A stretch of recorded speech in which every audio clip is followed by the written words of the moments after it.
Hello students, energy conservation के आज कुछ हम ऑब्जेक्टिव क्वेश्चन देखेंगे और जो हमारे टॉपिक्स रिलेटेड ऑब्जेक्टिव क्वेश्चंस हैं वो है हमारे कूलिंग टावर और ईसीबीसी। ठीक है, तो पहला क्वेश्चन देखते हैं हम लोग स्टूडेंट्स। ईसीबीसी कब लागू किया गया था? तो ईसीबीसी जो लागू किया गया था वो किया गया था मई 2007 में। ठीक है, ईसीबीसी कब लागू किया गया था स्टूडेंट्स? मई 2007 में।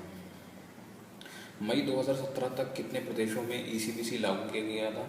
यानी कि जब तक मई 2017 आई थी उसमें कितने प्रदेशों में ईसीबीसी लागू हो गया था? तो हमारे 9 प्रदेशों में जो था ईसीबीसी जो था वो लागू हो गया था। अब स्टूडेंट ईसीबीसी क्या है? ठीक है, ईसीबीसी जो चैप्टर मैंने आप लोगों को बताया था, ठीक है, एनर्जी कंजर्वेशन बिल्डिंग कोड्स। उसके बाद इसमें अगला क्वेश्चन है, ईसीबीसी का शुभारंभ किस मंत्री द्वारा किया गया था? तो ऊर्जा मंत्रालय द्वारा, रक्षा मंत्रालय द्वारा, गृह मंत्रालय द्वारा, या डी ऑप्शन है हमारा नन ऑफ दिस। तो ईसीबीसी का जो शुभारंभ किया गया था वो हमारे ऊर्जा मंत्रालय द्वारा किया गया था। अगला क्वेश्चन है स्टूडेंट्स, ईसीबीसी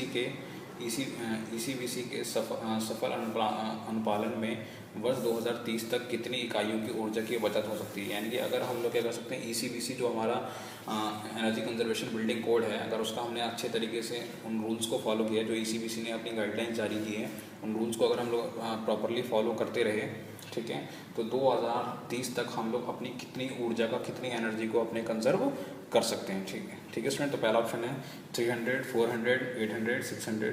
तो इसका राइट आंसर है कितना? 300 है। नेक्स्ट क्वेश्चन है स्टूडेंट्स, ईसीबीसी में वाणिज्यिक भवनों के लिए न्यूनतम ऊर्जा मानक कितना तय किया गया है? तो कितना मानक तय किया गया है, ये काफ़ी इंपॉर्टेंट क्वेश्चन है। ठीक है, ये वाला जो है हमारा काफ़ी इंपॉर्टेंट क्वेश्चन है। जो ईसीबीसी में वाणिज्यिक भवनों के लिए न्यूनतम ऊर्जा मानक कितना तय किया गया है? ठीक है, जो हमारे पास भवन है बिल्डिंग कोड्स के लिए कितना करा गया है, तो वो हमारा किया गया। पहला option 100 kilowatt, 150 kilowatt, 120 kilowatt, 150 kilowatt और नन ऑफ दिस। तो इसका राइट आंसर है स्टूडेंट्स 100 किलोवाट किया गया है। ठीक है, नेक्स्ट क्वेश्चन है स्टूडेंट्स, वायु से पानी के बीच अधिकतम ऊष्मा के ट्रांसफ़र के लिए कौन सा कूलिंग टावर का उपयोग किया जाता है? यानी कि जो वायु से पानी के बीच अधिकतम ऊष्मा के ट्रांसफ़र के लिए कितना मैक्सिमम एनर्जी के ट्रांसफ़र के लिए कौन सा कूलिंग टावर यूज़ किया जाता है? तो 2 टाइप के कूलिंग टावर मैंने आप लोगों को मेनली पढ़ाए थे, नेचुरल ड्राफ्ट और मैकेनिकल ड्राफ्ट। नेचुरल ड्राफ्ट में मैंने बताया था जहाँ पर हम ये करते हैं नेचुरल एयर का यूज़ करते हैं, और मैकेनिकल ड्राफ्ट में हम लोग ये कर सकते हैं फ़ैन वगैरह का यूज़ करते हैं अपनी कूलिंग टावर में। ठीक है, जो हॉट गैसेज होती हैं पानी को ठंडा करने के लिए हम लोग क्या कर सकते हैं, फ़ैन वगैरह का यूज़ करते हैं। तो इसका आंसर होगा जो ज़्यादा से ज़्यादा अधिकतम ऊष्मा किसकी वजह से होगी स्टूडेंट्स? मैकेनिकल ड्राफ्ट की वजह से।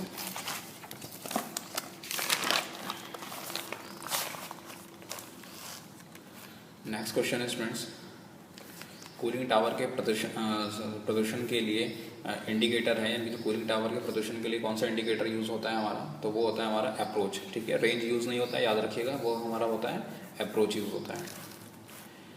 नेक्स्ट क्वेश्चन है स्टूडेंट्स, आमतौर पर सबसे अच्छा अप्रोच एक कूलिंग टावर हासिल कर सकता है, यानी कि कितने टेम्परेचर पर कर सकता है? 5 डिग्री सेल्सियस पर, 12 डिग्री सेल्सियस पर, 8 डिग्री सेल्सियस, 2.8 डिग्री सेल्सियस। तो इसका राइट आंसर है 2.8 डिग्री सेल्सियस। ये भी काफ़ी इंपॉर्टेंट क्वेश्चन है। आमतौर पर सबसे अच्छा अप्रोच एक कूलिंग टावर हासिल कर सकता है, कब कर सकता है? जब 2.8 डिग्री हमारा सेल्सियस टेम्परेचर हो। ईसीबीसी किसके लिए डिज़ाइन मानदंड प्रदान करता है? तो ईसीबीसी किसके लिए करता है हमारे पास? पहला ऑप्शन है विद्युत सिस्टम के लिए, दिन की रोशनी सहित प्रकाश व्यवस्था के लिए, ठीक है, लैंपस ल्यूमिनेशन की आवश्यकता के लिए, एचवीएसी सिस्टम के द्वारा, ठीक है, जो हमारा heating ventilation air conditioning system होता है, या फिर ऑल ऑफ द वो।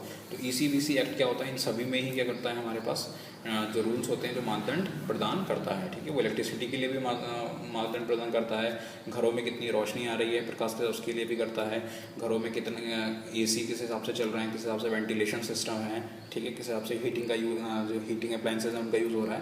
तो वो सारा का सारा हमारा किस में आ जाता है? वो ईसीबीसी की गाइडलाइंस में या रूल्स में आ जाता है इसमें। ठीक है, जो विद्वान भवन में ईसीबीसी कोड लागू कर पर लगभग कितने प्रतिशत तक विद्युत की बचत कर सकते हैं? ठीक है, यानी कि जो वर्तमान वगैरह में जितना ईसीबीसी कोड अगर हमने लागू कर दिया है किसी भवन के अंदर, किसी बिल्डिंग के अंदर, अगर हम ईसीबीसी कोड्स को फॉलो कर रहे हैं हम, तो उसमें कितनी प्रतिशत तक हम लोग विद्युत की, यानी कि बिजली की, इलेक्ट्रिसिटी की बचत कर सकते हैं? पहला ऑप्शन है स्टूडेंट्स हमारा 20% कर सकते हैं, दूसरा ऑप्शन है हमारा 30% कर सकते हैं, सी ऑप्शन है स्टूडेंट्स हमारा 50% तक कर सकते हैं, या डी ऑप्शन है हमारा 60% तक कर सकते हैं। तो हम इसकी जो बचत कर सकते हैं वो कितना कर सकते हैं, 30% तक उसकी बचत को कर सकते हैं स्टूडेंट्स। अगला क्वेश्चन है, किसी भी सतह पर लाइट रिफ्लेक्टर और इंडिकेटर प्रकाश का अनुपात क्या कहलाता है। तो ये भी काफ़ी इंपॉर्टेंट होगा। विद्युत परावर्तन कहलाता है, कुल छत कहलाता है, या फिर सौर परावर्तन कहलाता है, या डी नन ऑफ दीज कहलाता है। तो इसका आंसर होगा स्टूडेंट्स हमारा सौर परावर्तन कहलाता है।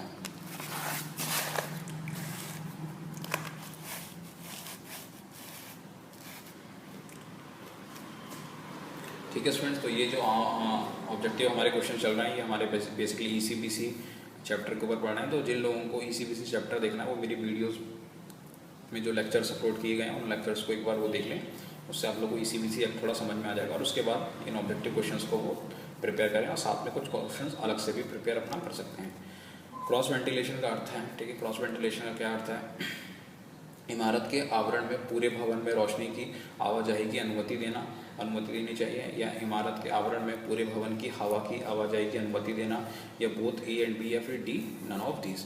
तो क्रॉस वेंटिलेशन देखिए, अब हमें क्या प्रोवाइड करना है, मतलब हमें प्रोवाइड करना है वेंटिलेशन। तो वेंटिलेशन से क्या होता है, बेसिकली वेंटिलेशन से क्या होता है, हमारे पास जो भी हमारा बिल्डिंग है, यानी कि जो भी हमारा भवन है या जो भी घर है, उसमें क्या हो सकती है, जो हवा की आवाजाही है वो प्रॉपरली हो सके, ठीक है, हवा की जो आवाजाही है, यानी जो फ्रेश एयर है वो अच्छे से घर में एंटर हो जाए, ठीक है।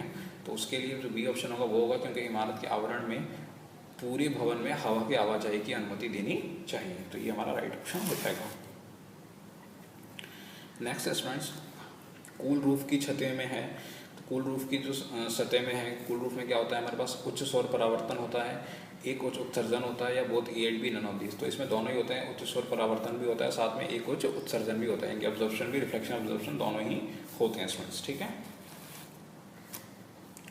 नेक्स्ट क्वेश्चन है स्टूडेंट्स, SHGC स्टैंड फॉर। अब ये दो फुल फॉर्म के क्वेश्चंस हैं, तो इनको आप लोग प्रिपेयर कर लीजिएगा, ठीक है।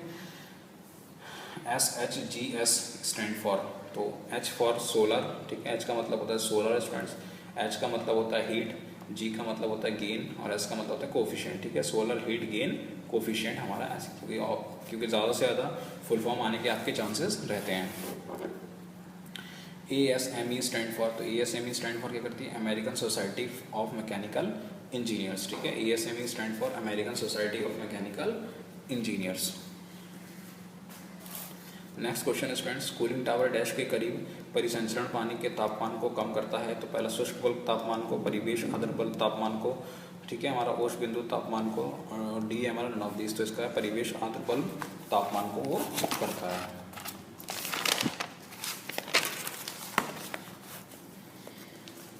नेक्स्ट है स्टूडेंट्स हमारे पास क्वेश्चन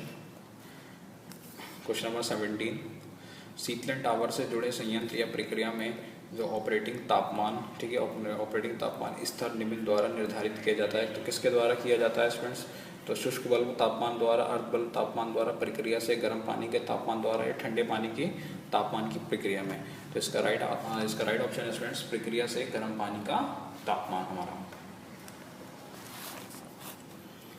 नेक्स्ट क्वेश्चन है स्टूडेंट्स, कूलिंग टावर के लिए निम्नलिखित में से कौन सी भराव सामग्री अधिक ऊर्जा कुशल है, ठीक है। तो कूलिंग टावर के लिए निम्नलिखित में से कौन सी भराव सामग्री अधिक ऊर्जा कुशल है। तो हमारे पास कौन कौन सी दे रखी है, स्प्लैश फिल्म दे रखी है, फिल्म दे रखी है, उसके बाद हमें अगला ऑप्शन दे रखा है लॉक फिल्म। तो जो होता है हमारे पास इसका ऑप्शन होता है राइट, वो है हमारे पास फिल्म, ये इसका राइट ऑप्शन होगा, ठीक है। जो भराव सामग्री अधिक ऊर्जा के लिए कुशल होती है जो कूलिंग टावर्स में, वो होती है फिल्म की, ठीक है।